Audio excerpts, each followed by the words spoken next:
مصطفیٰ اپنے کسی دوست کو کہہ رہا ہے کہ میں ارمغان کے بنگلے پر جا رہا ہوں، تم بھی آ جاؤ۔ یہ ایک وائس نوٹ مل گیا ہے والدین کو۔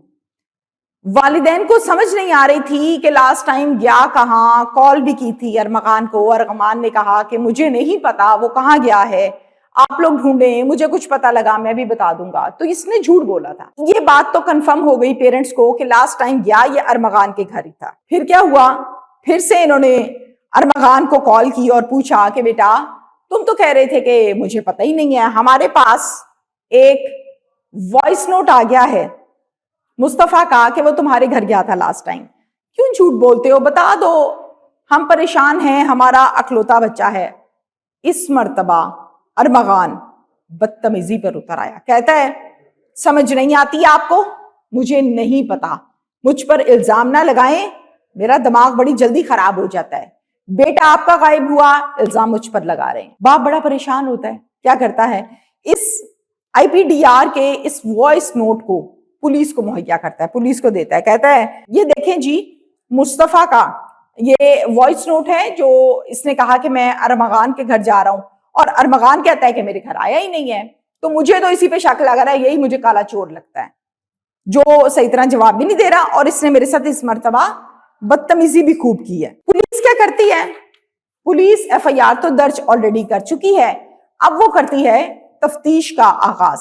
اسی دوران ایک انٹرنیشنل نمبر سے، غیر ملکی نمبر سے ایک کال آ جاتی ہے اغوا برائے تاوان کے حوالے سے، یعنی کہ رینسم کی، اور اس میں رینسم اماؤنٹ ڈیمانڈ کی جاتی ہے 2 کروڑ روپے۔ اگر تم 2 کروڑ روپے نہیں دو گے تو ہم مار دیں گے مصطفیٰ کو۔ گھر والے بہت حیران اور پریشان ہو جاتے ہیں، فوراً پولیس سے رابطہ کرتے ہیں اور پولیس کو بتاتے ہیں کہ جی اب تو اغوا برائے تاوان کی کال آ گئی ہے، اب تو یہ اغوا کا کیس نہیں، اغوا برائے تاوان کا کیس بن گیا ہے۔ اب خصوصی طور پر میں آپ کو بتاؤں کہ یہ کیس، یہ پرچہ اب اس تھانے میں نہیں رہتا، اس کو فارورڈ کر دیا جاتا ہے۔ کہاں فارورڈ کیا جاتا ہے؟ اے وی سی سی میں۔ اب اے وی سی سی کیا چیز ہے میں بتاتی ہوں آپ کو، اینٹی وائلنٹ کرائم سیل۔